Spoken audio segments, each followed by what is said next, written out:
ویسے تو اور بھی حوادث آئے ہیں جن سے ہمیں دوچار ہونا پڑا، لیکن سب سے بڑا حادثہ آج تک بہرحال سقوط مشرقی پاکستان۔ کسی بھی قوم پر اتنا بڑا سانحہ اور حادثہ فاجعہ صرف چند لوگوں کے کرتوتوں کے نتیجے میں نہیں آتا جب تک کہ قوم کا اجتماعی طور پر فساد پیدا نہ ہو۔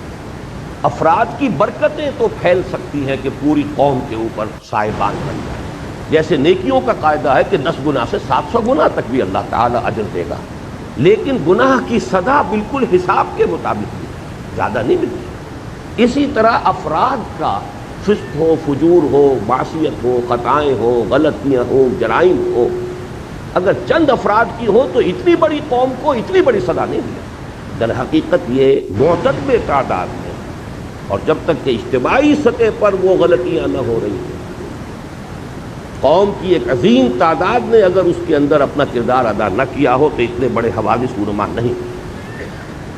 جب اجتماعی فساد ہو گیا تو جو لوگ فساد میں خود ملوث نہیں ہیں وہ بھی مجرم ہیں، انہوں نے روکا کیوں نہیں؟ عسیٰ ربکم ان یرحمکم وان عدتم عدنا، تمہارا رب تم پر رحم کرنے کے لیے تیار ہے،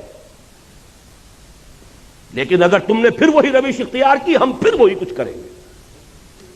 یہ قانون ہے اللہ کا، لیکن جو صورتحال ہے وہ یہ کہ ہم نے کوئی سبق نہیں سیکھا۔ مجھے بتا دیں، اور میں یہ نہیں کہتا کسی اور کو دیکھیے، اپنے گریبان میں جھانکیے، آپ کے لیل و نہار، آپ کے روز و شب، آپ کی مشغولیتوں اور دلچسپیوں میں سرے منہ کوئی فرق واقع ہوا ہے؟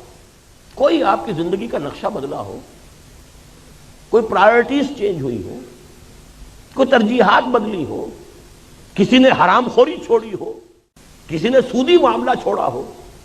اپنے اوپر قیاس کر لیجئے، کوئی سبق حاصل نہیں کیا۔ بد سے بدتر عریانی ہے تو اس وقت کے مقابلے میں 100 گنا زیادہ، فحاشی ہے 100 گنا زیادہ، فراڈ ہے، غبن ہے 100 گنا زیادہ، بلکہ 1000 گنا زیادہ۔ یہاں کوئی اور شے نہیں ہے جو اسے استحکام دے سکے، کسی بنیاد پر مستحکم ہو ہی نہیں سکتا سوائے اسلام۔ اور اگر ادھر نہیں آئیں گے تو اللہ کے عذاب کا دوسرا کوڑا، تمہاری داستان تک بھی نہ ہوگی داستانوں میں۔ اللہ تعالیٰ اس انجام بد سے ہمیں بچائے۔